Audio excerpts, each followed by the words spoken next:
tvacapulco.com presenta Libre Opinión, foro de expresión sin ataduras, con la visión siempre veraz del ciudadano. Muy buenas tardes, soy José de la Cruz Mayagoitia y le doy una vez más la más cordial bienvenida a Libre Opinión. La tarde de hoy nos acompaña el licenciado Enrique Castro Soto. Él es licenciado en Administración, ha sido secretario de Economía en el gobierno del estado de Guerrero y ha sido titular de la oficina de la Procuraduría Federal del Consumidor también aquí en el estado de Guerrero. Bienvenido, Enrique, gracias por tu compañía esta tarde. Al contrario, doctor, buenas tardes, gracias.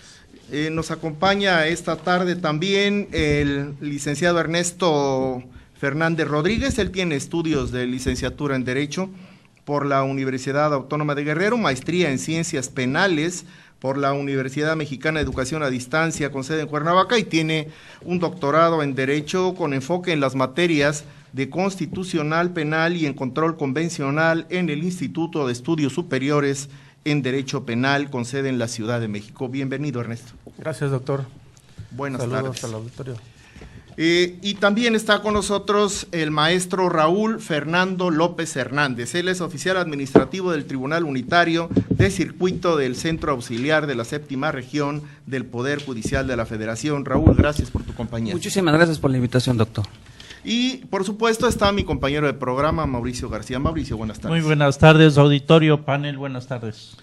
Bien, la tarde de hoy vamos a tocar, vamos a tratar de analizar cuáles son las formas distintas de economías que existen en el mundo, ya que cada uno de los países ha seguido formas para poder conducir sus propias economías de forma diferente a otros países, de acuerdo a toda una serie de factores, algunos intrínsecos, otros externos, otros culturales. Y bueno, sabemos que existen 7 principales teorías económicas en el mundo y vamos a dar pues un paseo por el mundo analizando la forma en la que se maneja la macroeconomía de los países para terminar haciendo el análisis de la forma en la que este proceso se lleva a cabo en México. ¿Quién quiere iniciar? Por favor. Enrique, por favor. Bueno, pues todos los ojos voltean para allá. Pues muchas gracias por la invitación, doctor, muchas gracias. Mauricio, compañeros del panel, pues me parece un programa sumamente interesante hablar de toda la teoría económica, los diferentes gobiernos que hemos podido analizar, pues prácticamente desde los orígenes de la economía, sobre todo en los gobiernos europeos. Hemos visto diferentes estilos, diferentes también resultados, que eso es lo importante que tenemos que analizar en este momento. Yo, más que teórico, me centraré, me enfocaré en aspectos prácticos, sobre todo de lo que está sucediendo en nuestro país. Lo comentábamos hace un momento, que es difícil definir un estilo o un enfoque económico que esté aplicando de manera clara o directa en México, como que hemos venido adoptando diferentes corrientes, tal vez tropicalizándolas sin llevarlas a cabo como marcan los pensadores de las diferentes corrientes, pero bueno, al final será un programa interesante, sobre todo, repito, habremos de opinar en temas actuales, cómo nos encontramos, qué es lo que estamos viviendo ahorita en perspectiva como país y qué es lo que nos depara en el mediano plazo. Ernesto. Sí, gracias, doctor, por la invitación. Saludos al auditorio. Efectivamente, hablar de las economías del mundo y particularmente de México es tema complejo, sobre todo porque tiene mucho que ver la política, la voluntad política de quienes implementan esos proyectos económicos y los tratan de llevar a cabo. No es fácil en la Constitución, en nuestra Constitución y en las constituciones de los estados, digamos, estados de derecho, porque hay otros países que no se rigen por una constitución, sino por otros medios de control social o económico. En el caso de México, pues rige lo que es la Constitución, ahí están las facultades de cada poder, división de poderes, cada uno ejerce su autonomía financiera, pero finalmente quien propone un proyecto normalmente es el Ejecutivo Federal y lo hace de manera sexenal. Rara vez se lleva a cabo un proyecto transsexenal. Una cosa es, por ejemplo, tener un proyecto y otra muy diferente es que se pueda llevar a la práctica, porque, como lo digo al principio, aquí en cualquiera que sea la teoría económica que se trate de implementar, el problema es que la política no deja de estar inmersa en esas complejidades, primero de que el proyecto se acepte y después que se lleve a la práctica. Raúl, por favor. Sí, doctor, muy buenas tardes. Le comento, es un tema de suma importancia el conocer, el saber, el analizar, pero no de una forma teórica, como comenta Enrique. Enrique. Sí. Es también una cuestión de la práctica a la que asume el doctor Ernesto. Hay que ver si realmente las políticas suenan muy bonitas en los papeles, suena muy bonita su implementación, su propuesta, pues realmente es lo que la sociedad mexicana necesita. ¿Es acaso el punto de inflexión si ha sido beneficioso en los sistemas utilizados? Si realmente uno de los más grandes representantes de los sistemas, que es el capitalismo, si sigue en su auge o ya va decreciendo. Vamos a analizar un completo proyecto, una línea de tiempo desde su implementación hasta su cambio y asentándolo más que nada en la cuestión social, porque esa es la cuestión fundamental. Las teorías económicas, le vuelvo a insistir, suenan muy bonitas, pero realmente han traído beneficios, generarán más beneficios, generarán más problemas o generarán una desigualdad social, porque eso es lo que quisiera yo plasmar en próximas líneas. Mauricio. Sí, pues gracias por estar con nosotros. Esperemos que seminario, simposio, coloquio, como le quieran ustedes llamar, pues nos lleve a explorar el régimen que tenemos en México trabajando, si es un nuevo liberalismo el que tenemos, o es capitalismo, o es un socialismo. ¿Por qué nuestra economía está tan deteriorada cuando somos en sí un país rico al que no hemos explotado prácticamente nuestros ciudadanos intelectuales que han tenido que partir a otros países, a Estados Unidos, a vender prácticamente sus experiencias, sus tecnologías, y no la hemos puesto en práctica aquí? Y me refiero a que muchas gentes se han ido a Estados Unidos a vender tecnologías millonarias que rebasa una economía, y podría decir, por ejemplo, la de Apple, que está en 800 millones de pesos, una tecnología que fue explotada ahí en Estados Unidos. ¿Por qué México no puede tener su propia tecnología, refinería en gasolinerías? Y eso, pues ustedes técnicamente, los que saben de leyes, el que está y conoce de economía, pues nos pueda platicar acerca de eso a todo nuestro auditorio. Apple vale 800 millones de dólares, Mauricio. De dólares, sí. De dólares. Y es mucho más que el Producto Interno Bruto de todo un país, de Argentina, por ejemplo. O sea que una sola empresa americana vale 800 millones de pesos. De pesos, Sí, okay. sí, por eso. Pensaba en pesos, esa es la ya observación. es en dólares. Pero Mauricio nos ha dado una pauta ahorita que es muy interesante, ¿no? Dice que nuestra economía está mal, la economía de México está mal. Y yo veo las calificadoras internacionales y no nos ponen así como nos pone Mauricio. Veo las reservas internacionales del Banco de México y verdaderamente no estamos tan mal. Vemos en el ranking de las naciones y México no está tan mal. Entonces, realmente hemos sido víctimas de la publicidad y de estar escuchando que nos repiten que verdaderamente México está mal al grado tal que ahora ya lo creemos, como esa máxima de que repite una mentira 20 o 100 o 1000 veces y llegarán a creerla como verdad. ¿Realmente México está mal? Vamos a analizar la pregunta de Mauricio, pues creo que es importantísimo dejar claro al auditorio lo que pensemos respecto a nuestro propio país. Partimos por mi ronda. Por favor. Bueno, seguramente esa pregunta es muy interesante como punto de partida y nos dará diferentes reflexiones con los compañeros. Yo creo que México como país en Producto Interno Bruto no está mal. No está mal en cuanto a las vocaciones productivas que tenemos. Me llamó la atención el comentario de 800 millones de dólares es lo que cuesta Apple.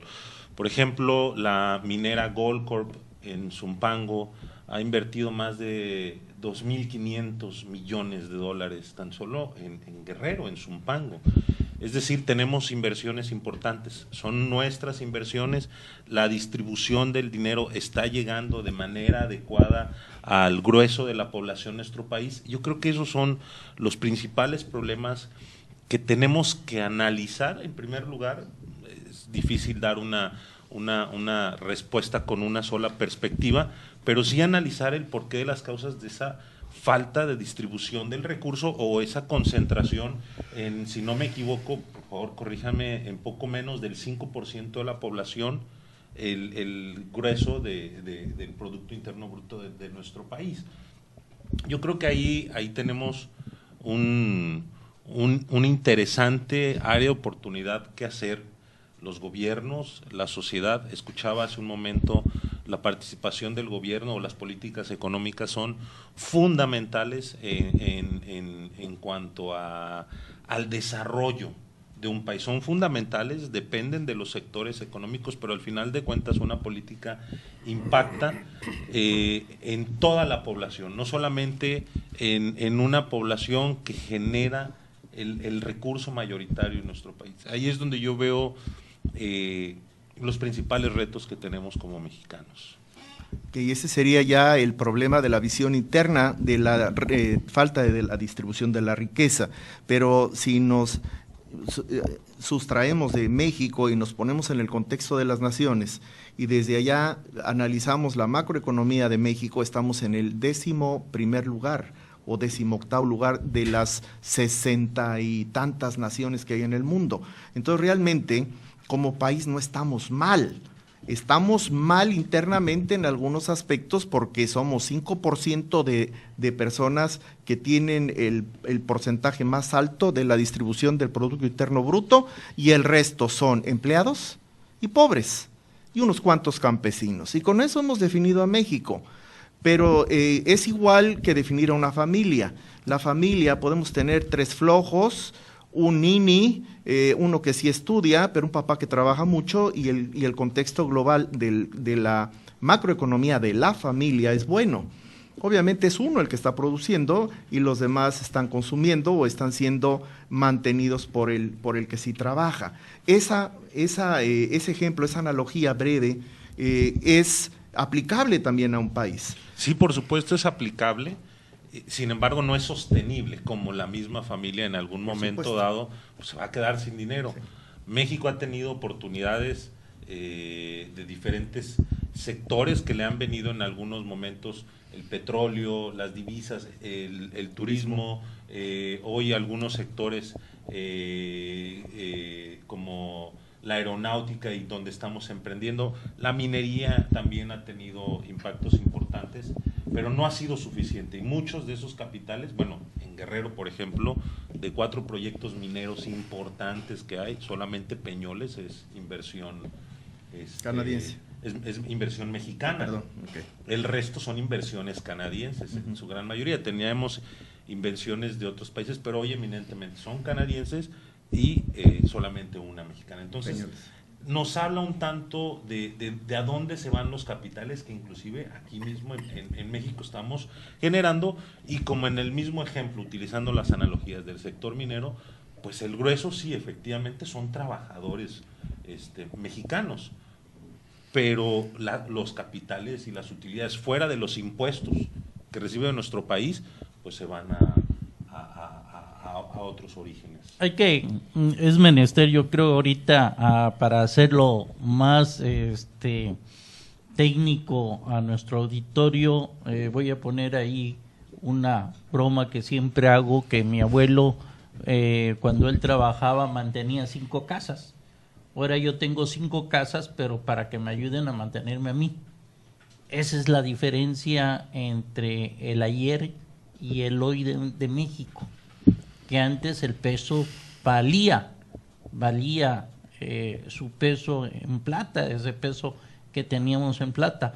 Hoy poco lo tenemos, y poco hemos tenido esa ayuda o ese apoyo o ese auge con la que nuestros abuelos tenían. Tú, Enrique, quien te conocemos, pues tu abuelo tenía un negocio prominente que ayudaba mucho a la economía de la familia. Mis papás también eran hoteleros, pero hoy es difícil llevarlo así. Tenemos una gasolina muy cara, tenemos, si vas al súper, pues algo muy caro, en lo que quieras, el aguacate, ya habíamos hablado, el jitomate, la cebolla, las madres de familia se quejan. Entonces, ¿a dónde vamos en nuestro futuro económico de México? ¿A dónde se va? Se está hablando que vamos a un libre comercio, a firmar un libre comercio, que si Estados Unidos se sale, pues que nos va a afectar, que tenemos que andar hablando. No sé si ustedes nos podrían explicar más esas reformas que se están dando. Sí, me gustaría a mí aportar al respecto en el sentido de cuál sería el gran problema, volviendo a la analogía de la familia. Sí, pensemos que México, la sociedad mexicana está compuesta de muchas familias, en las cuales unos producen y otros no producen, pero yo quiero argumentar en el sentido a que, pues es que es una costumbre. Quiero decir que a la sociedad mexicana la están acostumbrando mediante programas a que ya no produzcan. Eso, pues podemos decir lo que es desde el Tratado de Libre Comercio, con el cual, pues evidentemente ya no se acabó con el campo. Eso fue un hecho. Ese tratado fue precisamente para, pues, ¿cuáles fueron las consecuencias que tuvo, entre otras, la devaluación? Una devaluación que no ha parado, que aunque digan, ¿por qué cifras tan bonitas marcan a México? Bueno, como un paréntesis, para mí es pura maquillada. Para que se maquillan cifras. Yo no veo que diario salga, siempre veo que sale una noticia donde todo está creciendo, está floreciendo.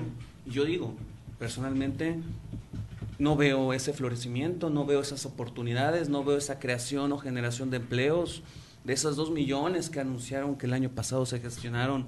Es que es muy fácil manejar la información, es muy fácil manejar las estadísticas, es muy fácil toda esa circunstancia por un aparato, un mecanismo que es el neoliberalismo, que están acostumbrados a que ya no quieren más emprendedores. Eso para mí es una falacia, que se haya creado un instituto del emprendedor en el cual se apoyan, pero realmente con la alzada de precios ya no te alcanza igual. ¿A ustedes les alcanza igual que hace 5 años? En mi caso particular, no, y gano lo que se me incrementa anualmente nada más, que son 2% de mi sueldo. Tampoco creen que es la generosidad. Se agradece, claro que sí, pero los gastos no cuestan ese 2%. La inflación de los costos de la canasta básica no es la misma. Y todo es porque México ya no genera. O sea, como comenta Enrique, pues bueno, ¿dónde se va ese capital? Pues bueno, fuera de las fronteras mexicanas, dejando centavos aquí. Y eso es con ese tratado que tanto se defiende a capa y espada. Personalmente considero que sería interesante que se lo quitaran, para que realmente otra vez se lleve a los trabajadores al campo, a la pesca, porque como dice, México tiene un territorio muy vasto en biodiversidad que debe de ser aprovechado, lo cual ya no aplica. porque el tratado dice, generamos todo, no los vas a comprar a Estados Unidos, y evidentemente te daremos algunos capitales para que tú manejes programas de apoyo para el autoconsumo nada más. No sé, más o menos por ahí va el panorama de lo que está pasando con esas familias llenas de ninis. O sea que el salario real del que se está hablando, pues no va con lo que el costo para alimentar a una familia. Es eso, en pocas palabras. Sí. Sí, creo que tenemos, tratando de responder a la pregunta inicial de cómo está México y complementando lo que ya han dicho mis compañeros aquí en el panel, creo que México es un país inmensamente rico en minerales, en las cuestiones naturales. Tenemos un país hermoso con playas en 2 continentes, recursos minerales, oro, plata, petróleo, gas natural, un campo inmensamente rico para sembrarlo, para hacerlo productivo. En ese aspecto es tan rico que quienes han estado aprovechando de esas riquezas no se las han podido terminar. No se las han podido terminar. Y como dijo Enrique, efectivamente, esas riquezas no se están quedando en México. El ejemplo que pone de las inversiones en la minería, que nada más una empresa es 100% mexicana, nos da la pauta para saber qué es lo que está pasando con las demás inversiones, a dónde se está yendo todo ese dinero. Lo único que se queda aquí es el impuesto, y eso seguramente, no traigo el dato para afirmarlo, pero esos impuestos que están pagando no son como los que pagamos los mexicanos. O sea, impuestos que sufrimos, que no es tan fácil estarlos pagando puntualmente. Esas empresas normalmente vienen, atraen la inversión y les dan beneficios, exenciones incluso, o hasta subsidios. Vienen y pagan la mano de obra más barata del mundo. O sea, ¿por qué? Para que se pueda llevar más ganancias de las que ya se están llevando. Entonces, con el petróleo pasa lo mismo. O sea, quienes están llegando ahorita, están vendiendo ahí públicamente una subasta de licitaciones, de concesiones para la explotación a los yacimientos, que afortunadamente hace unos años estábamos hablando de que se estaban agotando, pero Vicente Fox, antes de terminar su sexenio, dio la gran noticia de que localizaron yacimientos que rebasan por mucho lo que ya se había venido explotando. De ahí que empezaron de ahí la reforma que hubo apenas, la reforma energética. Pero ¿qué va a pasar? ¿O qué está pasando? Vienen las inversiones extranjeras, se van a llevar las riquezas, y aquí nada más a lo más que aspiramos los mexicanos, o a lo que aspiran los mexicanos, es a colaborar con mano de obra barata. ¿Por qué? Porque ya lo dijo también Raúl, no tenemos, Enrique también lo comentó, no tenemos ciencia en México, no tenemos nuestras propias tecnologías. Le saldría a México mucho más barato comprar las tecnologías,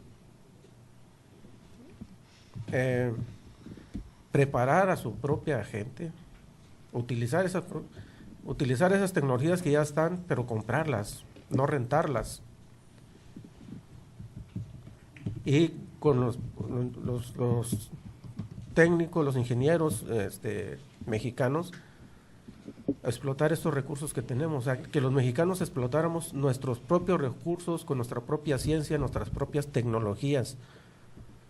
Pero como lo dijo Mauricio también, el conocimiento que se genera en México, el poco conocimiento científico que se genera en México, desgraciadamente se nos va a otros países porque allá les pagan mejor. En cuanto los descubren, a este conocimiento que están listos los países desarrollados, descubren a uno, a otro y se lo llevan.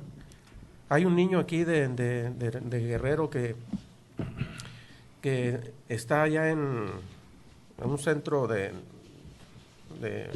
donde estudian la materia, partículas subatómicas, un jovencito que en cuanto lo descubrieron se lo llevan, vinieron por él, vámonos, tú no tienes nada que estar haciendo en México porque México no te va a ofrecer absolutamente nada, no puede ofrecer México a los que no puede crear su propia ciencia, su propia tecnología.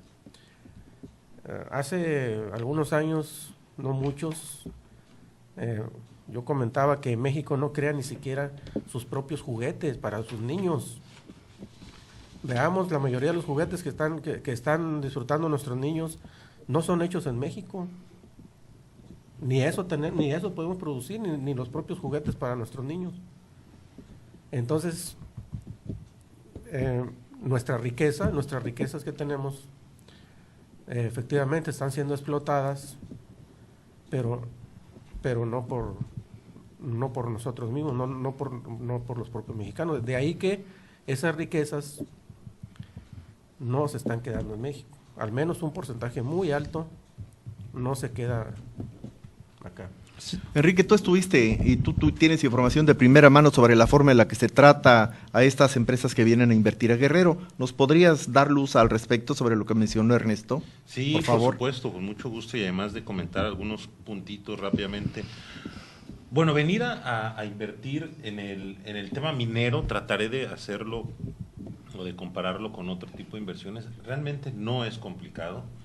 Les comparto que en Guerrero hay más de 700 concesiones mineras. Hablamos de que la superficie del estado es en un 90% ejidal casi, y esta superficie, no tengo ahorita la proporción de cuánto de esta superficie ya está concesionada. Esta concesión la hace el gobierno federal, la Secretaría de Economía, sin necesidad de notificarle o de pedirle algún visto bueno al gobierno del estado o al gobierno municipal. A los comisariados. A los comuneros inclusive no se les pide esa autorización, y ese ha sido un problema por los cuales vienen inversiones que se empiezan a gestionar y a la hora de la hora los comuneros dicen, hey, ¿qué onda, no? Porque debiese existir esa correlación institucional de origen con los comuneros y que esto le permita más certeza a la inversión. Ese es el problema. Es fácil venir, pero a veces no tenemos o no le generamos la certeza a este tipo de inversiones. Con la práctica y con el tiempo ya han venido encontrando los esquemas, el acompañamiento de diferentes instituciones federales para poder llevar a cabo este tipo de inversiones, y podemos encontrar un polo como es de Chilpancingo hacia la Costa Chica y la montaña, donde no quieren proyectos mineros, y otro polo que es de Chilpancingo, Zumpango, Iguala y hasta Tierra Caliente, donde ya la misma población recibe estos proyectos, pero ha generado costos. ¿Por qué? Porque es relativamente muy fácil por una serie, no soy abogado, no encontraría el término preciso, de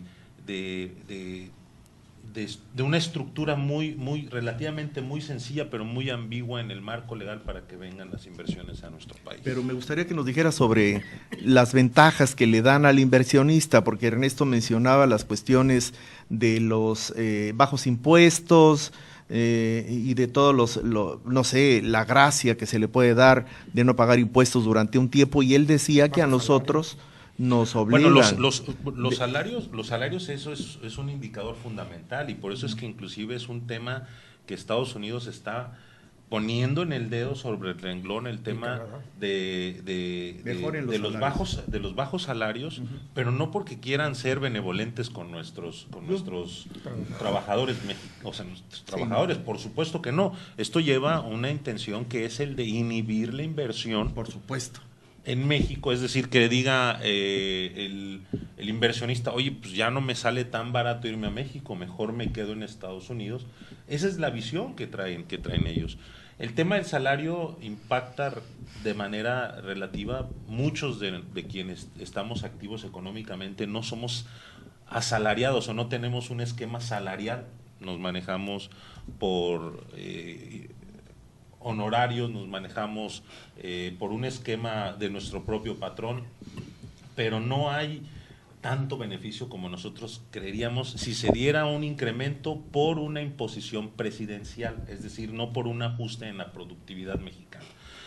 Este es un tema importante, decisivo para las empresas, sin embargo, sí hay una serie de estímulos, estímulos fiscales y estímulos no solamente fiscales, sino también de gestión o de acompañamiento por parte de los gobiernos para pelearse las inversiones. Y esto es algo que los gobiernos estatales lo hacen, se pelean literalmente el hacer ofertas o portafolios de inversión a las empresas. Sí, definitivamente, y bueno, yo creo que es algo importante, debiésemos de aprovechar los mexicanos, por supuesto, esta estructura que tal vez nosotros, por la falta de conocimiento, creo principalmente, no lo estamos aprovechando. Y ese es un punto para cerrar mi participación. Yo quería comentar un poquito Raúl. sobre Raúl. Hablaba de las estadísticas, si son fáciles o difíciles, no recuerdo qué dijiste. Sí, las dos cosas. Maquillarlas. Y bueno, este es un tema fundamental que yo celebro de este programa, porque sí, maquillan o dan a medias. Hablan, por ejemplo, de crecimiento económico, pero no hablan de la dispersión del recurso, o hablan de diferentes indicadores, pero no dicen aquellos indicadores reales que tienen un impacto en la economía, como son los de seguridad o de bienestar social, inclusive, ¿no? Hablan, por ejemplo, de que Guerrero creció, no sé, 2 puntos, ¿no? De un año a otro en comparativo, pero realmente cuál es el crecimiento en el bienestar social y en los diferentes indicadores. Comparto, lo coincido. Creo, y eso es una postura que nos permite hablar del tema de interés. Aquí en México, pues sí, hay muchos programas que hacen floja a la gente, pero desde antes del TLC, de los programas asistencialistas, y son una especie de mercancía o de producto para la mercancía que es el electorado, y esto hace que en México tengamos una incongruencia en economía, es decir, no somos un país neoliberal, como muchos dicen. ¿Por qué? Porque no tenemos esa doctrina de incentivar el libre mercado en nuestro país. Estamos prefiriendo, por ejemplo, en Guerrero, etiquetar 70 millones de pesos, que en este caso fue lo que yo manejé como secretario de Economía, para el estímulo o el emprendedurismo. Coincido en el sentido de que no es congruente tener un Instituto Guerrerense el Emprendedor con 40 millones de pesos y tener un alrededor de 4,000 millones de pesos en programas de combate a la pobreza en regiones donde llevan décadas etiquetándose esos recursos de manera recurrente y no hemos visto ninguna transformación. Tú vas y a lo mejor, pues sí, la carretera ya es diferente, ¿no? Porque pues también hay un presupuesto importante en el rubro de infraestructura, pero no, o sea, el más grande, que es el de desarrollo social, no lo vemos. Entonces, quería yo comentar eso. Adhiriéndote a su comentario. Adhiriendo al comentario y aunado, por supuesto, a las malas políticas económicas que tenemos en nuestro país, al endeudamiento y a la crisis de otras economías, pues eso hace que hoy tengamos una inflación que nos esté saturando.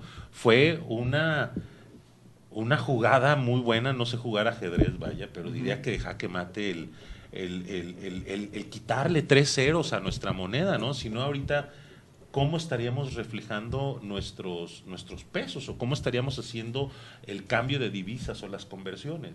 Entonces, yo quería simplemente aumentar. Raúl, por favor. Yo quisiera, esa es una cuestión muy interesante porque veo, por lo que comenta Enrique, son de las políticas que en materia económica se manejan, son encaminadas para beneficiar solamente a las empresas. Yo veo aquí que poco se maneja lo que dice el derecho social. El derecho de ingreso que tiene la persona para mantenerse no existe. No hay. ¿Dónde están los derechos humanos básicos para los servicios básicos? Quiere una liberación del mercado. Creo que ese es el proyecto que ya más adelante abordaré cuando sea el momento, pero parece que por allá vamos. Con las reformas energéticas es lo que pretenden, con las reformas estructurales, ¿no? Y con eso y el letargo social, que ya se olvidó, ¿no? Lo de la gasolina a inicios de año, ¿o cuándo se aplicó? Y ahora viene la energética posteriormente, y después, ¿cuáles vienen? Ese 90% ahora del territorio ejidal para proyectos productivos, ¿no? Pues para empresas privadas, para iniciativa privada. ¿Cuándo será el otro 10%? Yo me preguntaría. Ya para que todo el territorio mexicano sea propiedad privada. Ya sería una cuestión que habría que pensar a un futuro, porque hay una palabra que es la sustentabilidad también, y que le vamos a dejar a las próximas generaciones. Porque no sería nada más el sentarse y decir, bueno, pues qué bonito que se genere recurso, pero yo creo que lo importante es que ese recurso se quede aquí, o se vea reflejado en las personas que lo trabajan. Porque vamos a empezar que la economía, por lo más simple que parezca, es la economía de casa, es el manejo del recurso para una casa. Eso lo podemos magnificar al punto que quieran, es municipal, estatal, federal, inclusive de bloques económicos como el Tratado de Libre Comercio de Norteamérica o la Comunidad Europea, niveles de bloques de uniones económicas. Sin embargo, bueno, pues hasta qué punto México yo consideraría está preparado o no para el mismo. Se maneja muy bien, pero realmente va de la mano la cuestión de la riqueza con la repartición de la misma. Ese 5% consideraría que si se llega a un libre mercado completo, podríamos hablar de un 2%, de 1%. Me hablan de que tal vez no exista el liberalismo. Sí, yo veo que yo por lo que he apreciado en estos tiempos de análisis social, es que hay una dispersión completa y casi una desaparición de lo que anteriormente se conocía como clase media. Ya no veo que exista, como decía, o eres obrero o eres patrón. ¿Dónde están estos profesionistas que dicen que se maneja? O eres pobre o eres rico. Pobre o eres rico. ¿Y qué creen? Si hay cierto neoliberalismo en el decir, ya no queremos más ricos. No sé, creo que vean. Pero yo Mauricio. creo que aquí no se trata, y no hay más ricos, hay los mismos ricos y sí hay más pobres. Tocó dos temas importantes aquí el licenciado Enrique en atraer, en que se preocupan en traer esas empresas grandes para la explotación minera o para otro tipo de explotación, pero en cuestión legal, sí, no nomás es darle en que no pagues pues impuestos, no pagues esto, bueno, no los pagues, pero ¿dónde vas a colocar a nuestros connacionales? Esa es la cuestión, porque nos los ponen en el salario como salariados nada más, no le dan puestos de importancia, gerencia, técnicos, supervisores, manejos de máquina, donde el mexicano pueda crecer dentro de esa empresa o en otras empresas. También ese tabú legal por parte de los gobiernos en decir, bueno, vienen tales empresas, pero pues es como vienen todavía los españoles a vendernos todavía espejitos, sí, nos tratan, pero bueno, nos dan los contratos asalariados, pero no los empleos importantes de gerencia, supervisores, operadores de máquina, de estrategia, en nómina, en todo ese tipo de cosas. Yo no veo allí donde estén los mexicanos. Y otro también donde hablaron acerca de Fox y Calderón. Yo creo que se reinventa México cada vez que viene un presidente de la República y viene a inventar otra vez a México. Con Fox vimos que hasta rompió la bandera, ¿no? El escudo mexicano lo partió a la mitad en una cuestión de que pues yo me explicaba qué es eso, cómo es de que parten el escudo mexicano y dónde está la Constitución, donde un presidente lo puede ordenar. algo, un emblema que es parte de nosotros y que nos identifica ante el mundo. Entonces yo creo que aquí también no entran las cuestiones legislativas ni judiciales a trabajar, ni están haciendo su chamba, ¿sí? Y muy bien lo dijiste, Raúl, en esa cuestión. El campo ha estado olvidado porque yo me acuerdo que en los 70s, en los 60, uno que tenía 2 hectáreas de coco era una persona que vivía cómodamente, no era pobre, pero vivía cómodamente y tenía que darle que comer a sus hijos y los podía mandar a la escuela. Hoy, con esas cuestiones de que ya desapareció el buen precio del coco, los precios que se venían manejando y el turismo, pues nos han empobrecido más. Guerrero es un estado pobre y en los 70 lo que le sobraba eran riquezas. Guerrero ha sido un estado de los más pobres de la República en las últimas 5 décadas, incluyendo a Oaxaca y a Chiapas. Y es precisamente en donde más recursos se han invertido para ese combate a la pobreza, en donde es cíclico e inútil porque no se ven resultados. Ernesto. Pero sí les dejo ahí a los abogados que nos expliquen esa cuestión jurídica, porque vienen empresas extranjeras y México no les exige que entrenen. Si es que no tienen la capacidad, pues entrénalos. Así es. No traigas gente aquí que hagan esa chamba. Así es. Retomando exactamente esto que acabas de comentar, ¿dónde está el problema de qué está pasando? Y también con lo que comentó Enrique, en el sentido de Estados Unidos y Canadá le están exigiendo ahorita en la discusión del Tratado de Libre Comercio que aumente el sueldo de los trabajadores y lo haga equiparable a lo que ganan allá. Allá ganan 10, 15 dólares la hora. Aquí eso lo ganan a la semana. Casi estamos a la semana. Estamos en una... Sí, ¿Cuál?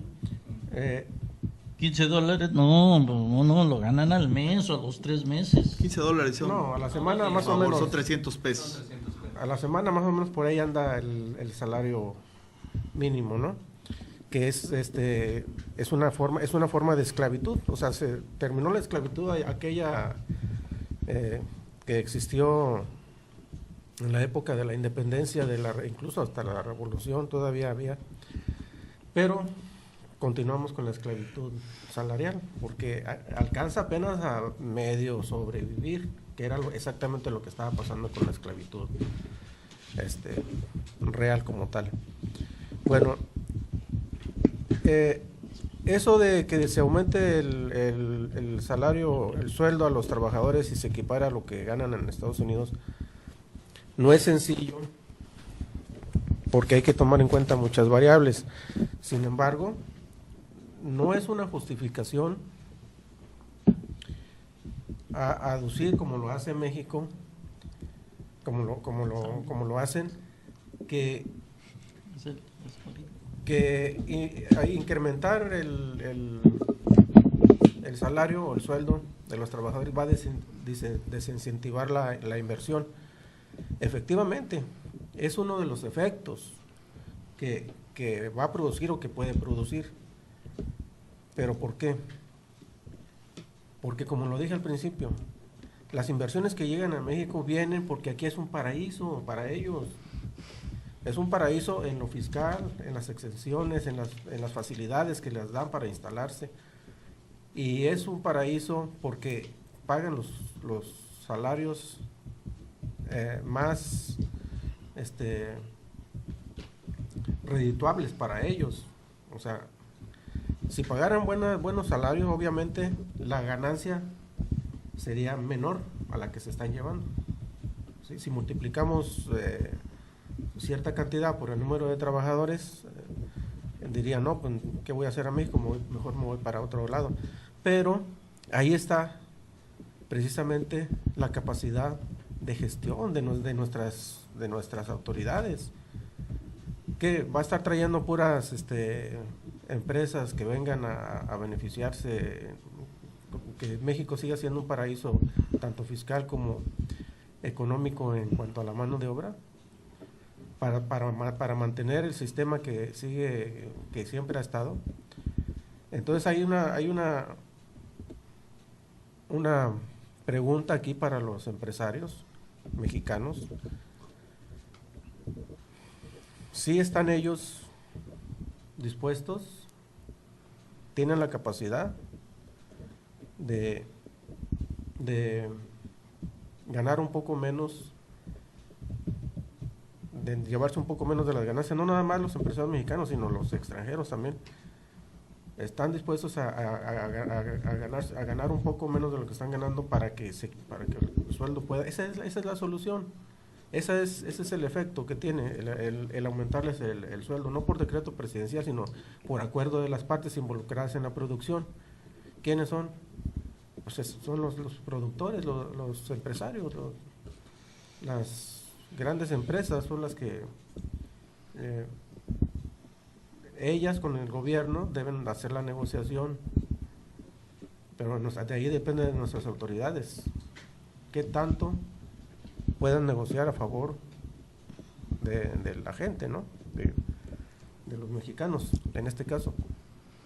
Por un lado, para terminar con esta intervención, por otra, para eso se requiere un análisis jurídico y no muy complicado, pero sí analizar las variantes económicas y sobre todo la voluntad política, no solo de las autoridades, sino de quienes se van a ver involucrados, que en este caso son las grandes empresas y los grandes comerciantes, por un lado. Por otro lado, la fuga de la riqueza, las ganancias que se van, también tiene que ver, la falta del reflejo. La fuga de la riqueza, por un lado. La riqueza que se queda en México, o sea que el gobierno sí logra captar a través de esas inversiones, a pesar de que es poca, comparada con la que se está fugando, a pesar de que es poca, pero en realidad es mucha. O sea, sí hay mucho recurso económico. Y aquí tenemos un problema muy serio. ¿Cómo se administra ese recurso? Lo que ingresa a través de la explotación de nuestros recursos. ¿Cómo se administran esos recursos? ¿Sí? Si lo que hay se administrara bien en la producción de servicios, se administrara como debe ser, ¿no? Aplicación están las legislaturas federales y locales que anualmente aprueban un presupuesto de ingresos y de egresos y hasta etiquetan cada rubro donde se va a aplicar. Con que se aplicara eso, así como está destinado, México dejaría de ser considerado uno de los países más atrasados en cuanto a infraestructuras, en cuanto a servicios, en cuanto a todo. La energía eléctrica no costaría lo mismo, tendría que bajar la gasolina, todo. Tan solo si los recursos que están destinados para cada rubro se aplicaran tal cual. Pero hemos visto que desgraciadamente no sucede así, y esa es otra fuga. O sea, tenemos dos fugas. Tenemos varias fugas. Bueno, sí. Si le buscamos, sí hay varias fugas. No, aquí las vamos a ir diciendo poco a poco, se vaya viendo el panorama. Fíjense que la pregunta es una pregunta pues también bastante interesante. ¿Por qué vienen empresas, y es lo que entendí, y solo nos dan empleo de salarial, asalariado y alguna proveeduría tal vez, ¿no? Bueno, y voy a poner, y salió coincidentemente en cuanto hiciste la pregunta, empecé a imaginar y salió coincidentemente el tema del campo. Y yo lo voy a comentar referente a mi experiencia sobre el campo guerrerense. El campo, por supuesto, que lo que ocupa es tecnificación tanto humana como material o de equipo. Guerrero, hemos escuchado en muchas ocasiones que somos el primer lugar en producción de lo que quieras, mango, jamaica, coco, limón hemos tenido también, melón, no somos primeros lugares, pero producimos café, llegamos en la época de los 70s a tener pescado, grandes producciones de café. Fíjate que pescado como industria no, y esa es una industria que no hemos aprovechado. Pero cuando tú revisas el indicador de cómo están viviendo las personas que producen, pues es muy incongruente, porque efectivamente producimos mucho, pero no hay una calidad de vida como debiese darse en otros campos. Tenemos ejemplos de campos en otros países, inclusive en México ya, pues que genera mucha riqueza el campo. En cambio en Guerrero no lo hay. Hay muchos factores. Existía un fuerte coyotaje, ya hoy se está quitando, pero también no había esa tecnificación, ese valor agregado. Pero yo voy a un tercero más, tal vez más impactante, que es el de la cultura. No teníamos en el campo, yo no voy a decir si es culpa del campesino o del gobierno, pero no teníamos en el campo esa visión de vender, sino de producir. No teníamos o no habíamos adquirido esa experiencia en cómo hacer negocios. Entramos a un negocio sin tener esa visión de negocio. Entramos al TLC sin estar preparados para entrar al TLC. Eso es completamente cierto. Yo puedo estar a favor de algunos aspectos en el TLC, pero muy consciente de que no estábamos preparados como país, y eso sí atrasó y pegó mucho. ¿Y lo estamos ahora?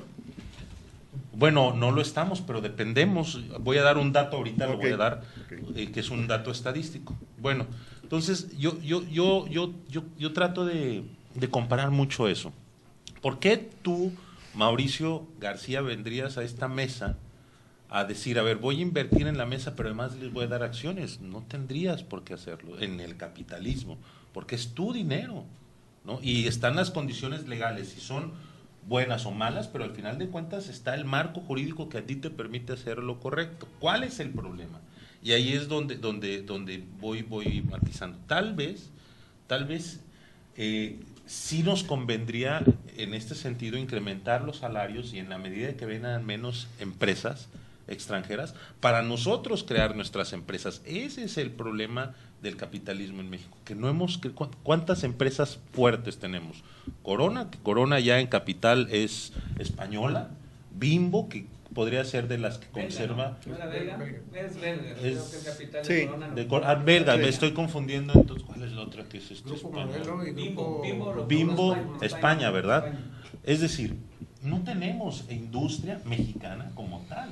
Y ese es el problema, que en Guerrero esperamos a que venga la inversión y pedir, pero no estamos generando nuestra propia inversión en un auténtico esquema neoliberista o capitalista, porque ya aquí habrá muchas opiniones de cuáles son los porqués. Yo veo esa causa, puede ser errónea, ¿no? Pero, y coincido, puede ser. Ahora, ¿qué nos afectaría salirnos del TLC, o si realmente es lo conveniente o no? Yo les puedo decir que el 80% de las exportaciones que realiza nuestro país son a Estados Unidos, el 80%. Y que ese flujo de dinero representa el 37% de nuestro Producto Interno Bruto. Es 8 decir, millones de pesos de dólares, perdón, diarios. es lo que representa. El intercambio México-Estados Unidos. Es lo que representa. Pagan, Sí. perdón que hagan la observación. Sí. Pagan lo que deben de pagar, o lo pagan muy inferior a lo que está el precio mundial. Ese Ese es el punto, porque bueno, pueden comprarlo, pero no lo están pagando lo que deben. Ese es y ahí quiero concluir yo. Ahora, ¿cuál sería la afectación? La afectación, por supuesto, es para México, y esto nos obliga a buscar nuevos mercados y a ser más productivos.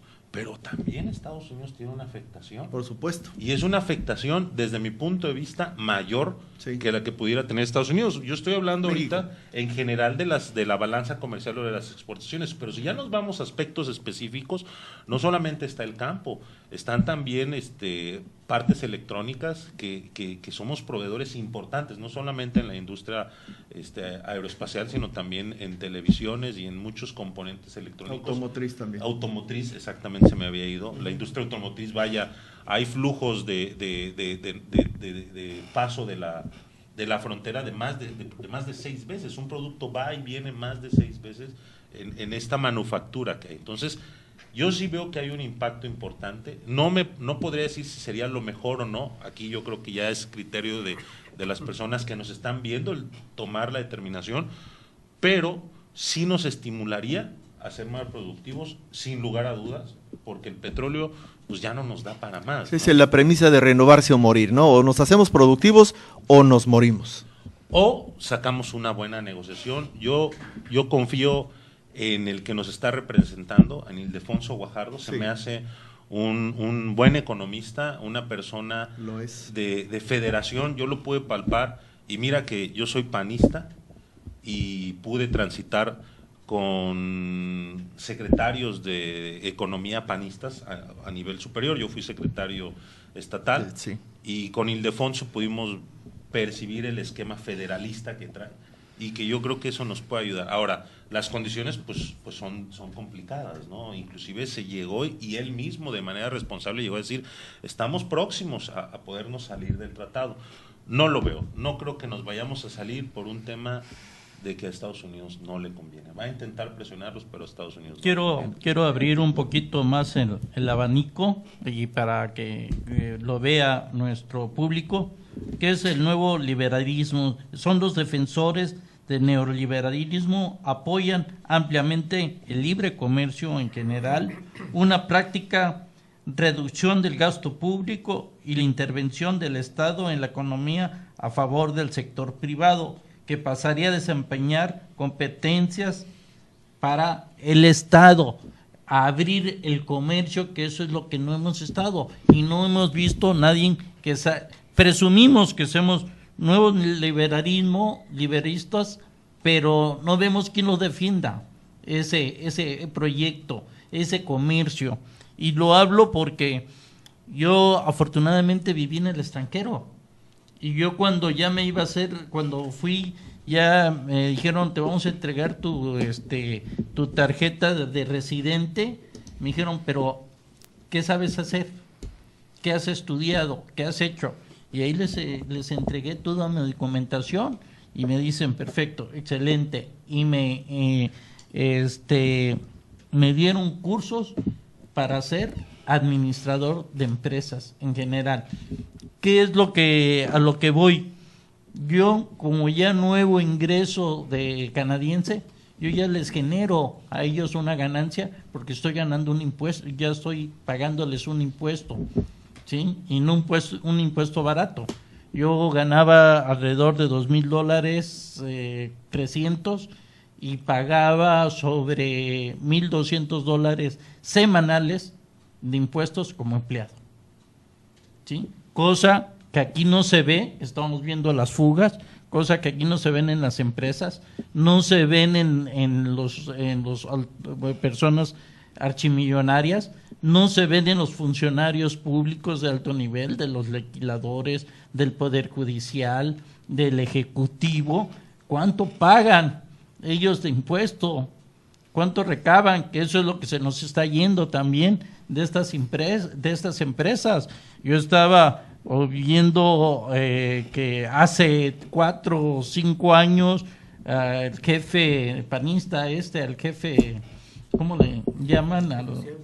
¿Jefe Diego? Al jefe Diego, que era el que representaba a Herdes, y que todavía de lo que pagaban de impuestos, todavía le regresaban más a Herdes. O sea, todavía México les pagaba por estar aquí en México. Y entonces, no nomás es en el comercio donde nos está yendo la lana, sino en el pagar los impuestos, quien los tienen que pagar. Los pagamos los salariados, Por eso decía, aquí hay más fugas de lo que se debe. Y al que no lo paga, pues al bote va. Ya lo hemos visto con artistas, con algunos empresarios, con este tipo de gente que pues sí gana su lana, pero no tanto como otros, ¿sí? Porque se dice que la ley somos todos iguales.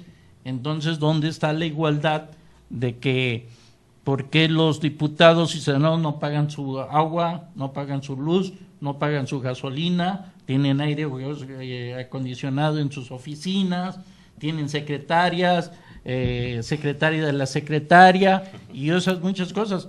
Entonces, ese gasto público es pesado y si lo seguimos teniendo, pues también ahí, que aunque queramos ser un México próspero, pues con ese gasto público vamos a tener que quebrarlo. Raúl. Bueno, ya con tanto abanico abierto, no sé ni por dónde empezar. Nada más ahorita. Dos noticias actuales que me sorprendieron en materia económica. Bueno, una, respecto a que ahora resulta que México, uno de los principales productores de aguacate, va a tener que comprar aguacate a Argentina. No, ya está comprando y ya compró las primeras remesas a Indonesia, pero fue... Argentina, ¿no? Yo escuché que fue que... Tengo la nota de Indonesia, que fueron compradas hace 3 semanas, pero se debió a que todo se había vendido ya a los Estados Unidos. Entonces, ¿no sería pensar que entonces todo está vendido a Estados Unidos sin pensar en el consumo local, consumo te explico, hay una razón. Hubo algunos problemas en la cosecha de algunos lugares y eso fue lo que rompió la balanza establecida entre lo que se deja para el consumo interno y lo que se usa para exportación. Entonces la importación que se hizo de Indonesia fue una exportación emergente solamente. Bueno. Yo también tenía el punto de que si eso se fue con Indonesia. Así es. Le digo, yo también tenía el punto de vista argentino, sería cuestión también de corroborar porque a bombo y platino lo estaban anunciando y porque iba a tener inclusive acercamientos a Estados Unidos. También otra noticia que es reciente es la del día de hoy. Pues dicen que México no tiene buenos directivos, tal vez, o tal vez sí, no lo sabemos realmente porque pues siguen trayendo técnicos de otros lados, ¿no? Para los cargos directivos. Vamos a ver qué. ¿De qué empresas? Perdón, ¿de qué empresas? La mayoría de las empresas transnacionales, ¿no? Que no contratan más que mano de obra básica. Extranjeras. Ya. Okay. Vamos a ver qué va a pasar con los 800,000 Dreamers que van a regresar, ¿no? Hay un proyecto que hoy tienen 6 meses. Sí, el DACA. Del DACA.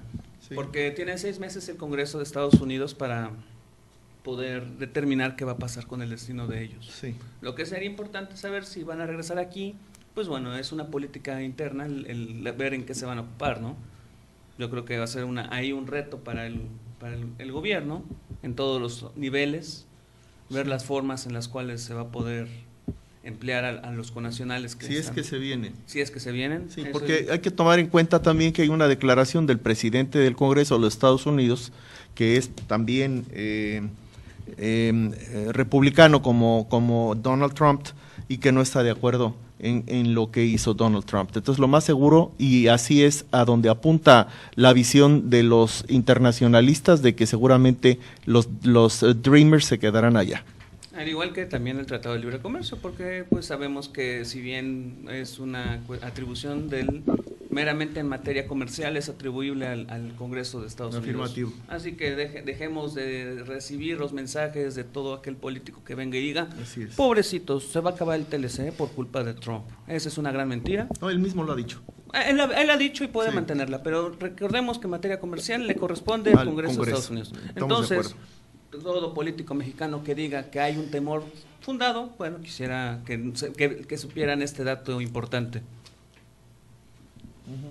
Bueno, hablemos de la cuestión de los precios. ¿Por qué o cuál podría ser un interés de mantener precios muy salarios muy bajos? Bueno, pues como decían, el nombre que yo le hubiera dado es un tipo de tienda de raya. ¿Qué tan diferente puede ser? Realmente pues lo básico, ¿no? Alcanza ya en estos tiempos Los hidrocarburos es el primer paso. Vamos a ver si en algún futuro no vayan a privatizar el agua, vayan a privatizar la biodiversidad, porque pues bueno, creo que por ahí apuntan, ya los veremos. Pero no olvidemos, porque esto no me dejarán mentir, es que ¿qué es la pobreza? ¿Es un factor determinante o es un muy buen control social? Muy importante inclusive para la época de elecciones, y el hecho de no permitir el desarrollo o la capacidad adquisitiva de las familias. Porque mientras menos la gente puede adquirir, menos se preocupa para pensar en mayores ingresos, ¿no? Digo, sino cómo hay un empuje por parte de la polarización de la riqueza. Bueno, eso es una cuestión personal, no omito un punto de vista, si alguien en su momento quiere ahondar en el tema. Sí, quiero decir que es muy bueno la iniciativa privada, pero también no quisiera yo creer que sea tan entreguista. A nivel jurídico, bueno, pues ya se ve que a las empresas pues les interesa una mano de obra barata, ¿no? Y una exención de impuestos. Claro, no olvidemos, caso que mencionan, es uno de ellos, pero pues también tan sencillo, del de ERDES que mencionaban, pero también podemos hablar el de Teletón, ¿no? Teletón es un gran negocio, ¿no? En el cual, pues bueno, todo lo que se dona se lo devuelve mediante es con lo que pagaría de impuestos, ¿no? O esa es una realidad muy sabida, porque ya en estos tiempos ya es difícil poder ocultar información. Y entre ellos, pues sabemos que que los impuestos que paga Televisa son los de los propios donantes, ¿eh?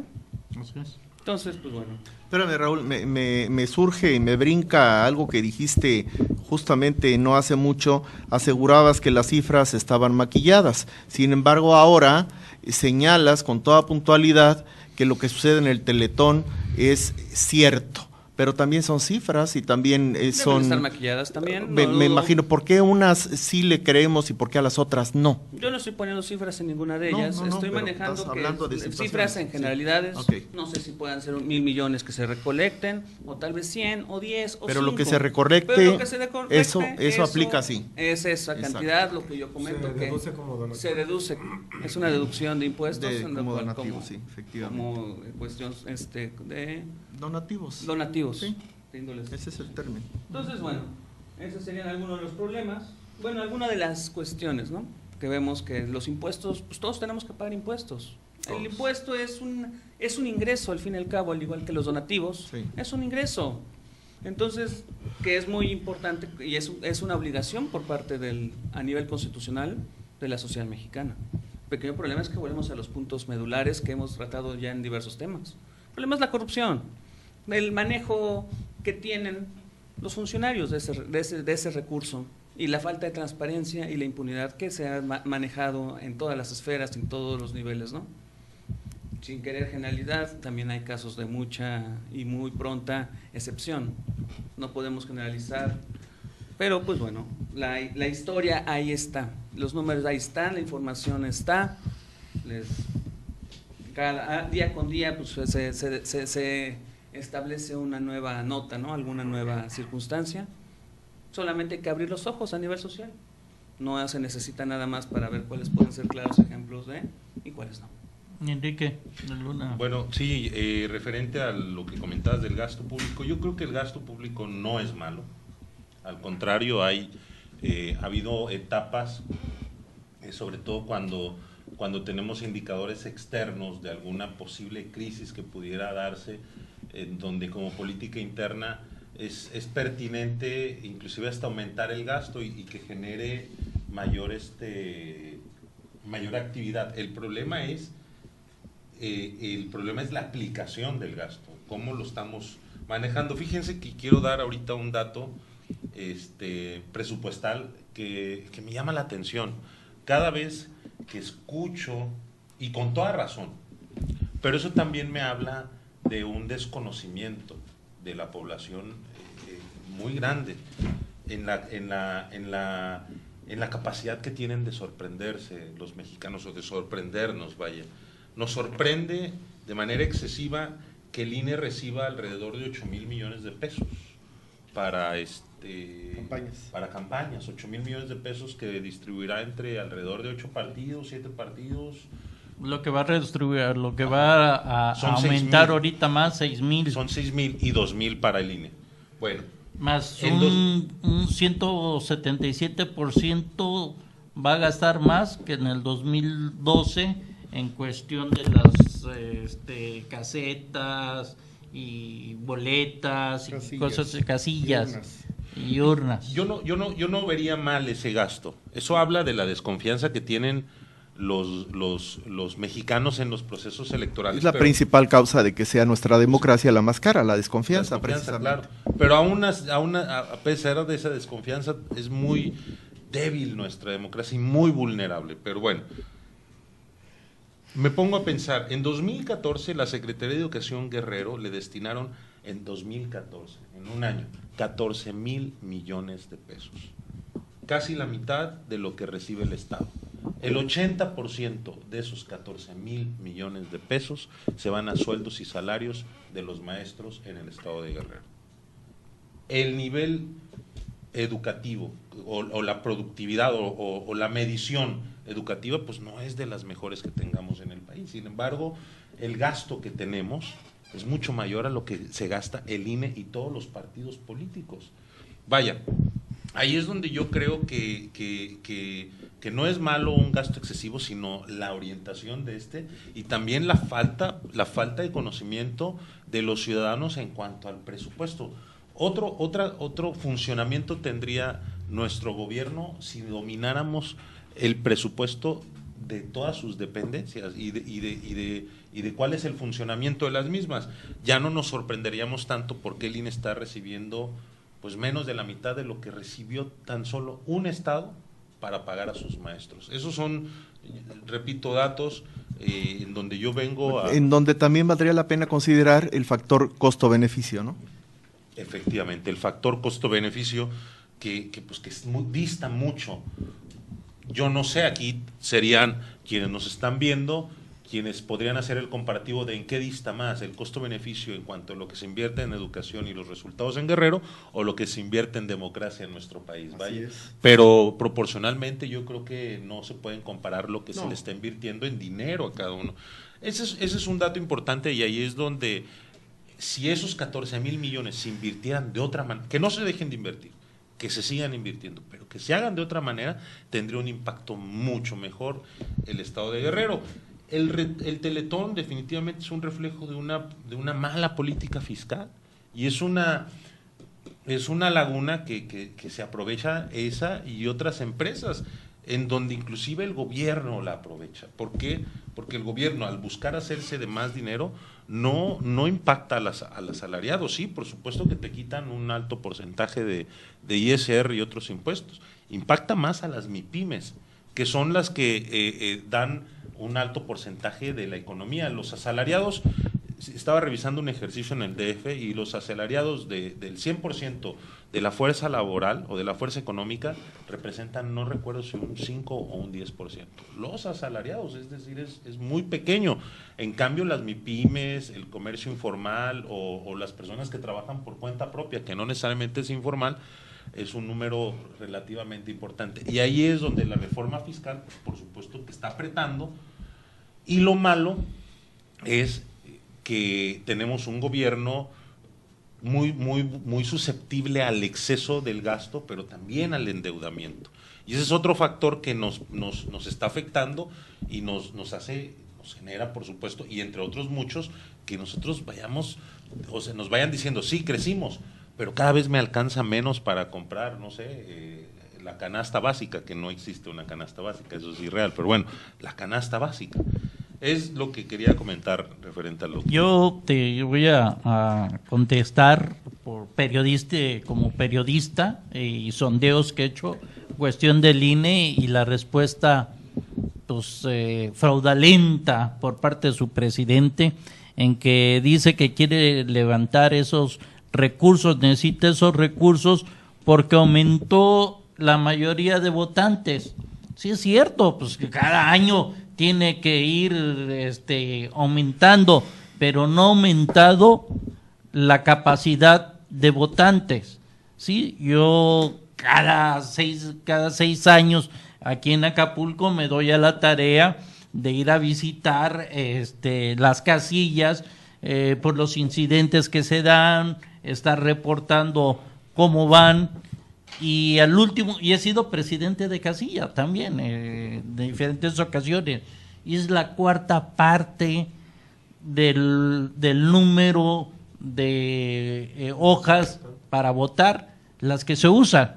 Entonces aquí pues él tiene una mala impresión, van a subir el número de los que vayan y pidan su credencial de INE, ¿sí? Pero eso no quiere decir que va a aumentar el número de votantes, porque no es cierto. Aquí alcanzamos el 31, el 32% nada más.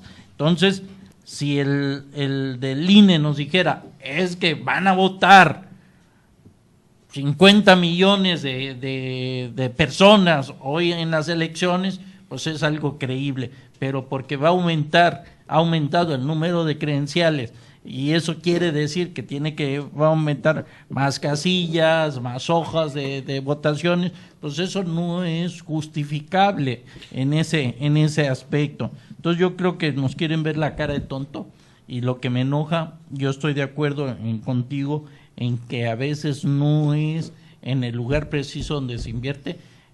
Se debe de invertir más en cultura, más en educación, y así tendríamos mejores personas emprendedoras, con mecanismos y que podrían estructurar una economía mejor de México, no unos cuantos que se pueden ir a Harvard y tener ahí chance de acomodarse en el ejecutivo, ¿no? Creo que en el ejecutivo podríamos tener a personas también ciudadanos, porque él estaba hablando de los DACA. ¿Qué hacer con los del DACA? Pues a ver, bienvenidos, los tengo en este cuadro, y tal vez presentarlos en el ejecutivo, ponerlos en el legislativo, pero yo creo que es lo que tiene miedo México, porque ellos cambiarían muchas leyes porque han sufrido allá en Estados Unidos y saben los meollos que tiene México. Por eso yo creo que tiene tanto miedo México de que los DACA no vengan. Yo preferiría, como presidente de la República, ser bienvenidos y buscarles un lugar donde acomodarlos. Cuando me fui yo en Canadá, a mí me buscaron un lugar a donde acomodarme y cómo producir. Y lo del INE, sí, para atrás. Es la pregunta que yo me hago a veces en mis épocas de reflexión. Qué bueno que ya cambiamos a un tema de materia social electoral. Apuntar algo sobre lo que comentó Mauricio. Sí, adelante. Sí, más cerca del micrófono. Sí, lo que pasa es que tocaron un tema, Mauricio descubrió otro abanico. No, yo hablé de 2 puntos de fuga de recursos económicos, y él tocó otro que es la evasión fiscal y la elusión fiscal. Y también Enrique lo mencionó, los privilegios fiscales no lo dijo expresamente, pero al mencionar que donde recae el cobro de impuestos más o menos bien regulado es en las MIPYMES, medianas y pequeñas empresas, micros y medianas y pequeñas empresas. Esto significa que ¿qué está pasando con los grandes contribuyentes?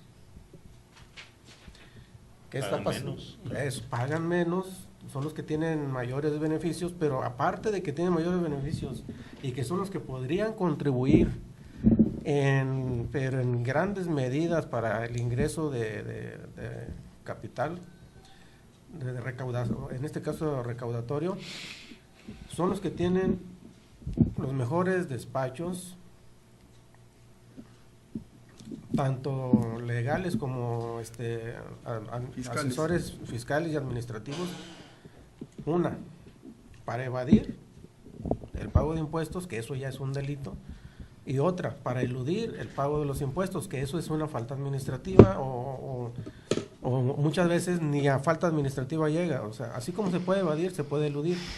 Eludir es los recursos, utilizar los recursos, mecanismos legales, precisamente para pagar los impuestos y después recuperarlos, o de plano no pagarlos. Eso está pasando con los grandes contribuyentes. Uno se da cuenta, por ejemplo, en mi caso, en mi trabajo, en la práctica, ahí conociendo de los procesos judiciales, y sobre todo en materia administrativa o fiscal, se da uno cuenta cuántos recursos se están litigando ahí, ¿sí? Cuando el SAT o el fisco quiere en realidad recuperar esos créditos fiscales, porque muchas veces ahí están esos créditos y tal vez no tengan la capacidad, me refiero a las cargas excesivas que muchas de las dependencias tienen para darle seguimiento puntual a cada uno de esos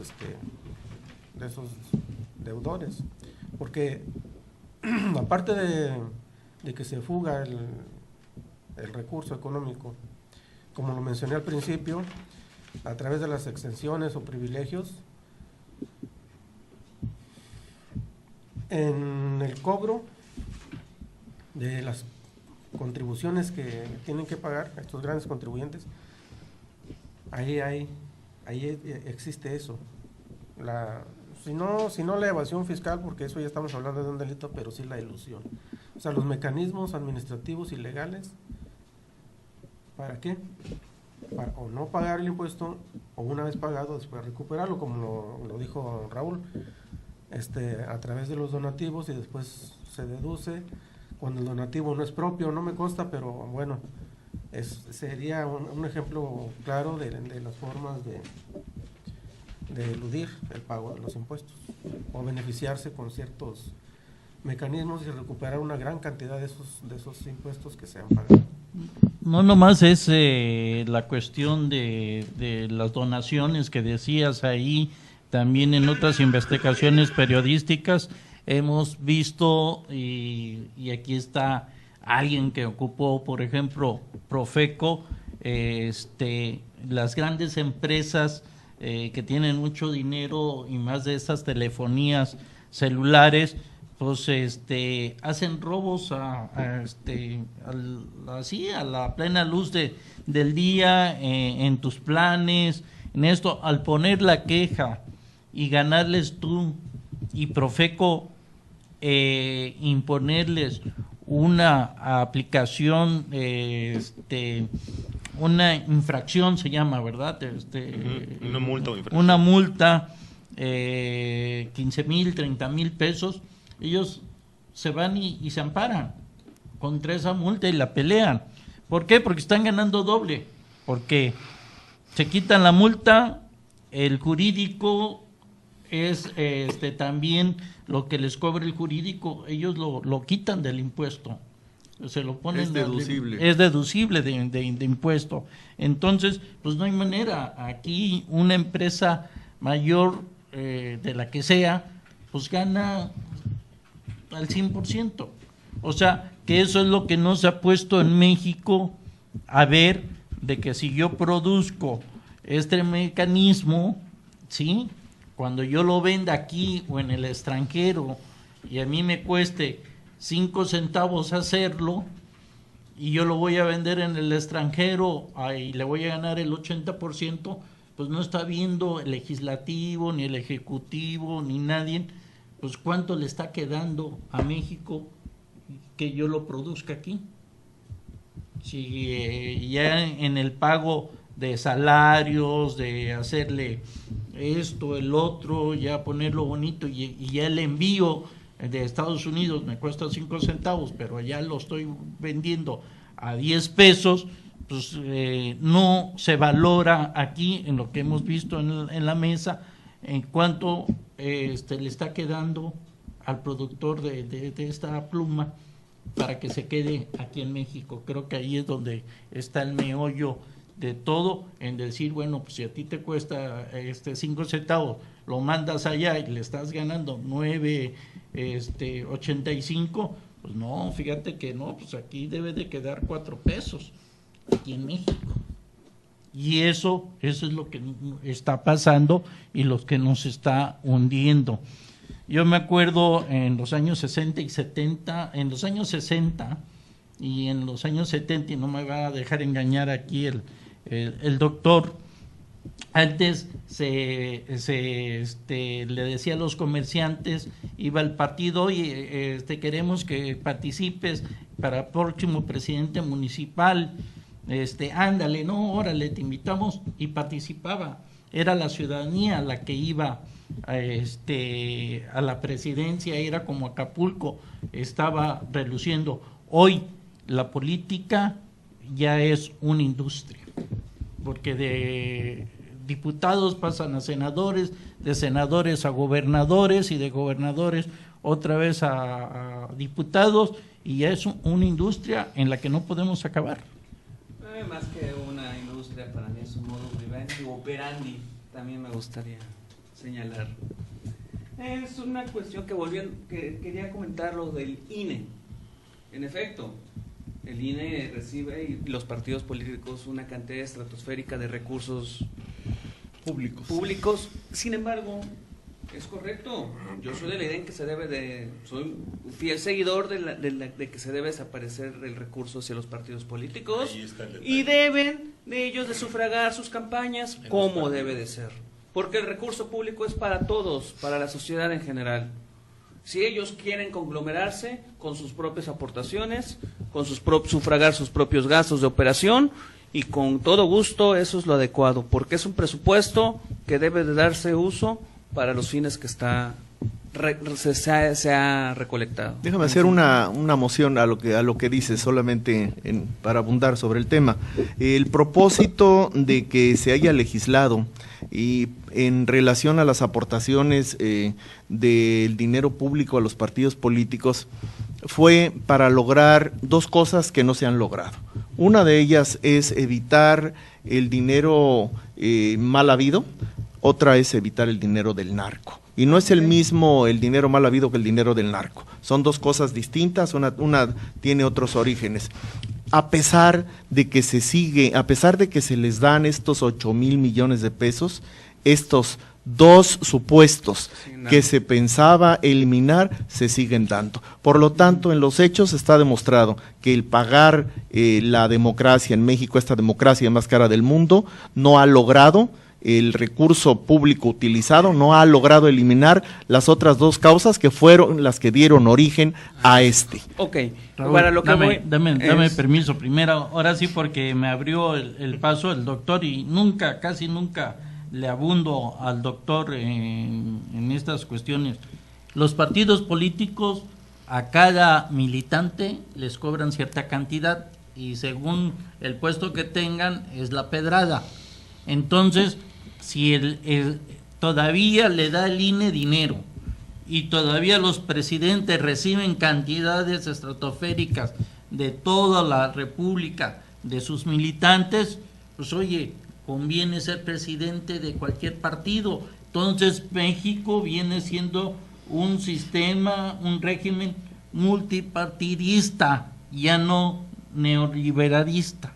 Bueno, ¿sí? Entonces ahí tienes un dinero que los partidos deberían de sufragar, como dices tú, solito, porque ellos pagan sus militantes la lana. No confundamos, el neoliberalismo es una política económica y la cuestión multipartidista es otra cosa. Es un sistema de cuestión democrática, porque es a lo que voy. Mi pregunta es, que hizo Porfirio Díaz, y ya lo había dicho aquí en alguna otra ocasión, ¿México está preparado para la democracia? La respuesta sigue siendo que no. No hay una democracia, no existe, finito. Quien quiera decir lo contrario, que lo diga, es acertado. Pero si alguien me debate aquí en el panel, también adelante. Yo quisiera saber que me digan dónde está la democracia. ¿Por qué? Porque para mí es puro intento, y al contrario, tengo por ahí ideas que lo que se pretende es que la soberanía resida en las transnacionales en algún futuro, como trataré en breve, si me permiten. Les voy a decir que el recurso debe de ser proporcionado a los gastos públicos, como lo había enseñado. Por eso iniciativas tan novedosas las aplaudo y espero se lleve a la federación. Eso del sin voto no hay dinero. Claro. Yo ya quiero que en algún momento se anime, que creo que por ahí también ya se va a animar el iniciador, Kunamoto, para aventarse al Senado. Aplaudo, espero que reciba el apoyo correspondiente, porque esa es una nueva generación de políticos que sí quieren hacer diferencias. ¿Para qué seguir manteniendo a esos partidos cuando no se ha cumplido con la meta que ha dicho? Y yo lo voy a decir, es dinero de delincuencia organizada, porque así lo generaría yo. Tanto narcotráfico como del mal habido es de delincuentes, es que se organizan de una u otra forma para llegar a fines que en este caso es corromper el sistema político mexicano, y por lo tanto al no existir hay que cambiarlo totalmente de estructura, hay que destruir ese sistema. Necesitan iniciativas reales. Esto se da en el corazón de la democracia, que es el poder legislativo. Así es. Entonces, lo que vais a tratar lo tocas terminando lo que vas a decir, porque sí, ya el tiempo se nos acaba. Ya el tiempo demora, sí. Y es cierto. Sí. La enseñanza, bueno, también no lo podría yo decir, que importa mucho. Al gobierno no le interesa gente crítica. Tampoco van a ver que la educación sea de calidad, y si quieres, también quiero que me digan lo contrario. Quieren gente que sepa que 1 más 1 es 2, pero que no sepa el por qué se llegó a ese resultado. Porque no quieren más panelistas, tal vez.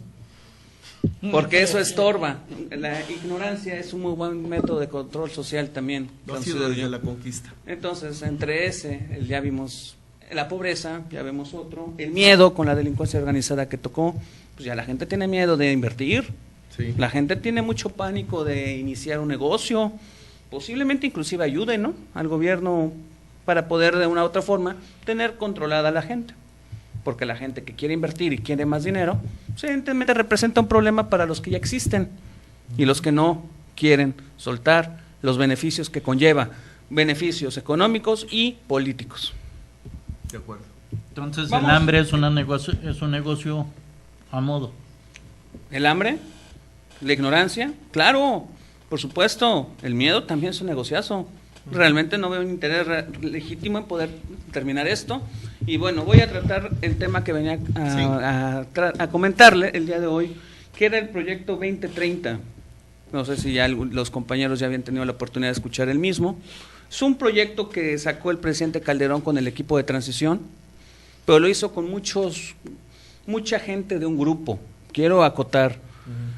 Y me refiero a gente de un grupo de empresarios, de intelectuales, de realizar varios foros. En el mismo, no importa el color del que sea, no importa, estos grupos trascienden de los colores, díganle el color que ustedes quieran, no importa. Es un grupo que quiere controlar la riqueza en México. Varias ideas tienen este foro, según en las fuentes que he investigado, cuentan de 14 documentos, en los cuales, porque si bien es cierto, fue una información en su momento confidencial, fue después a la luz pública, pero realmente han sido una información pública, pero con difícil acceso. Son varios, entre esos los proyectos que trata, lo voy a señalar tal como la información que encontré. Es México, la venta de un país, en la cual se pretende la privatización a grandes rasgos de todo lo que les había comentado, lo que ya se ha venido dando, las reformas estructurales. Les comento, entre la información que recolecto, no es solamente la cuestión la mayor parte son cuestiones de hidrocarburos, pero también próximamente vendrá el agua. Y vendrán las reservas protegidas, ¿no?, ecológicas, para poder en un momento poder privatizar todos los servicios. El otro que maneja es el crimen organizado, controlarlo, más no exterminarlo. Según estos documentos, lo que se pretende a grandes rasgos es generar miedo, más no se va a poder impedir mientras exista la corrupción. Mientras sea lo mismo, todo esté hecho igual, pues evidentemente no se va a poder eliminar. El otro dice: entrega áreas estratégicas transnacionales, entre ellas playas. Eso va a ser algunas reformas estructurales que se van a realizar pues a nivel constitucional, ¿no? Por la limitante de que las empresas privadas internacionales o nacionales puedan, bueno, las nacionales e internacionales, tener playas, ¿no? O de cierto límite de agua territorial. De la marea más alta. Okay.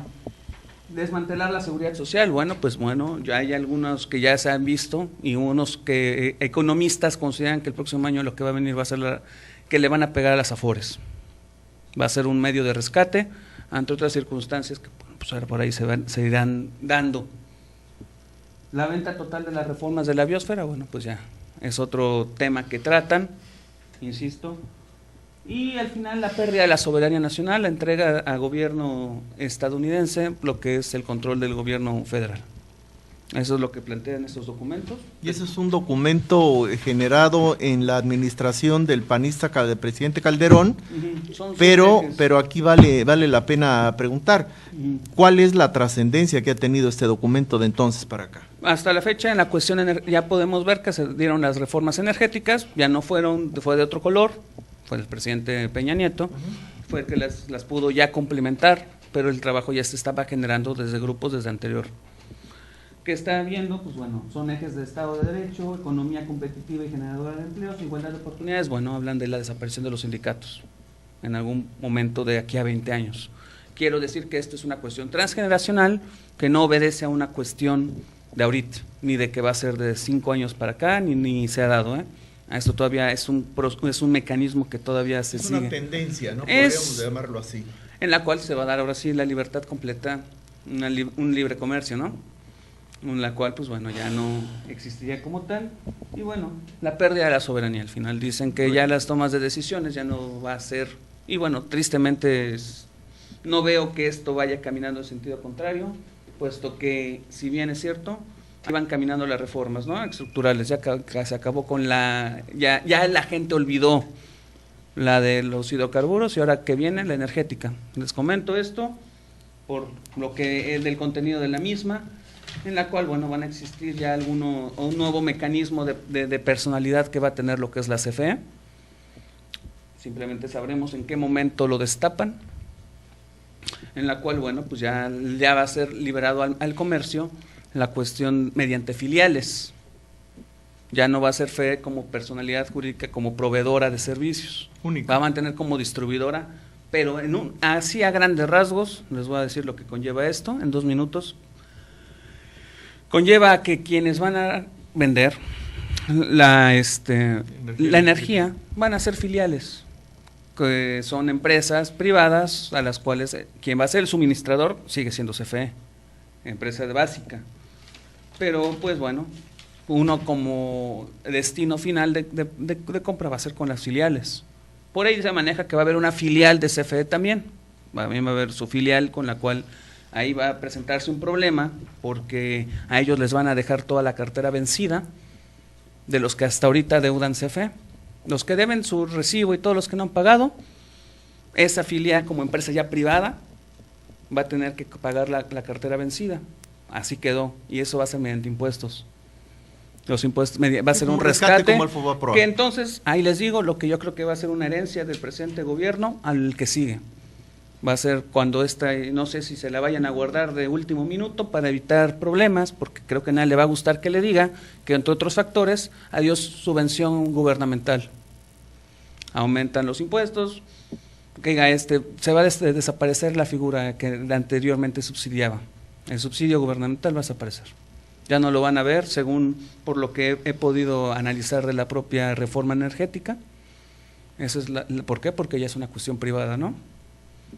En la cual, va a existir un libre mercado, en la cual, las empresas van a competir por proveer los mejores servicios, sin saber que, evidentemente, ellos te pueden aumentar de forma en la cual, si ellos les aumentan, también ellos aumentarán precios, ¿no? Hay que tomar en cuenta que eso deja abierta la puerta para la producción de energía y para que tú seas una filial, yo sea una filial. Pero para que tú puedas producir energía. No, es una devolución que se te haría. No puedes tú la produces, pero sí, tú se la entregas, pero CFE no la produce. A lo que voy es a esto. Ahorita, hasta antes de que sucediera eso, era ilegal que un particular produjera energía eléctrica, para cualquier propósito. Bien, después de esta reforma, los particulares podemos producir, podemos ser empresas productoras de energía eléctrica y se la podemos vender a la Comisión Federal de Electricidad en dos modalidades. Uno es la modalidad del medidor que gira en un sentido y gira en el otro, y ¿Compensación? No, sistema bidireccional. ¿no? Bidireccional. Sí. Y la otra es en donde tú exclusivamente produces y tienes un medidor que nada más mide lo que sacas y es lo que te va a pagar la CFE porque no consumes nada. Esas son las dos formas. No consumes, eres productor nada más, no tienes ni un foco ni nada. Y si lo tienes colgado de tu reilete, o sea, de tu fuente eólica de energía eléctrica, o lo tienes colgado de tus celdas Pues solares. lo que han dicho hasta este momento es que esa tecnología es muy costosa todavía para la adquisición de cualquier persona. Está fuera, entra dentro de... ya, no sé si hay se números que se financia manejan. Con el FIDE se Ya hay- financia, ya lo hay pagas formas. inclusive hasta pagando menos de lo que pagas de luz en Sí, un año. ya hay 2 formas, yo he visto, conozco gente que lo tiene y que lo usa. Pero yo quisiera ahí aumentar, mi querido Raúl, que libre comercio y la liberación de otras empresas que son del gobierno no es todo malo. Fíjate que Canadá, y platico de Canadá porque viví 10 años y conozco y tú ves la economía que tiene Canadá. Canadá casi no es dueño de nada. Él, la cuestión de transporte la tiene que dada, gasolinas. Él se dedica a recabar los puros impuestos. Y eso es lo que ha hecho un país que está prosperando al 100% cada año, porque él se dedica nada más a lo que es el gobierno, es a cobrar sus impuestos de todas las empresas y que generen en buenos empleos y que se den buenos sueldos, lo que es un gobierno. Entonces, si México va a hacer eso, pero viene a ser un buen gobierno y viene a ser su papel donde va a proteger la cuestión de los empleados, de los mexicanos, en tener buen precio, pues bienvenido las empresas mexicanas. Lo que sí me preocupa, y ahorita de lo que hablaste, es de la soberanía mexicana, ¿no? La soberanía ya se perdió, ya están los soldados en las calles, y si alguien me dice, ustedes que son conocedores de las leyes, cuando los militares salen a las calles, pues se pierde la soberanía de un presidente de la República. Está mal entendido. ¿Estás ahí? Bueno, explíquenlo, eso es, ¿no? Entonces, Soberanía es la autodeterminación de un país. México sigue siendo un país soberano, con todos sus estados, tiene sus 3 poderes y es un país independiente a cualquier otro. Eso es soberanía. El que los soldados estén en la calle o no estén en la calle no nos hace ser menos México ni más México. No, pero debería de ejercer su soberanía en sus policías estatales, en sus policías municipales, No es el y término. no tener la participación del ejército en las calles. El término no es soberanía, Mauricio. Bueno, yo le pongo Se llama seguridad pública. Seguridad pública, Sí, seguridad pero pública. pues ya no hay una soberanía de un gobernador en donde es un estado de caos y de asesinatos al por mayor. Sigue estando soberano el Estado. Yo quisiera comentar Y tres con- puntitos con nada todo lo más. que has dicho. Aquí anoté a Mauricio, pero ya se me olvidó el por qué te lo iba a decir, pero yo anoté aquí, el detalle es que en México sí se queda mucho dinero de las empresas que vienen. El problema es que se queda a manera de impuestos. Ese es el problema, y no en un reflejo a las comunidades, a la población, al municipio. Derrama la bienestar social. De producción minera, yo te puedo asegurar que más del 40% se queda, pero se queda en impuestos. Y eso es algo que sí nos debe de preocupar y nos debe de ocupar a los ciudadanos. En materia, hablábamos hace un momento de las lagunas que existen legales, hablabas de la Profeco. En materia de los ciudadanos, yo veo aquí un gran distanciamiento de los ciudadanos con los políticos, y me da la impresión inclusive que es una estrategia perversa del gobierno el alentar ese distanciamiento. Pareciera que al gobierno le conviene que haya ese distanciamiento y no es ese acercamiento, y no es el tema de críticas que mencionabas. Al contrario, al gobierno le conviene que critiquen más, te lo prometo. Hay hasta recursos para ello. Lo que no le conviene es que actúen.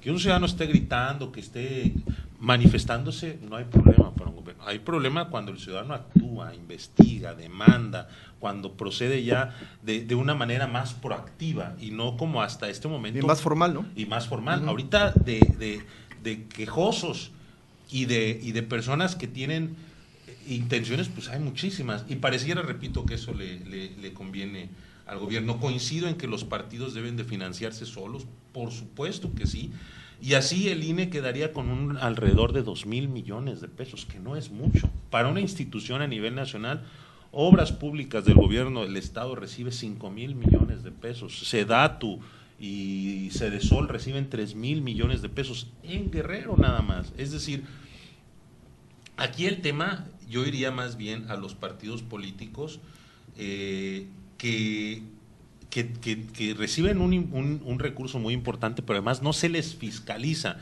Ese es el problema. A mí no me importaría, como ciudadano, que recibieran ese dinero, si se les fiscaliza de manera adecuada y empiezan a hacer a un lado los filtros del dinero mal habido, pero también de los programas gubernamentales, que es un dinero muy tangible, que es más, no necesitas ni manejar dinero para manejar esos programas y manejar voluntades. Yo creo que Enrique, me surge una duda, perdón la interrupción.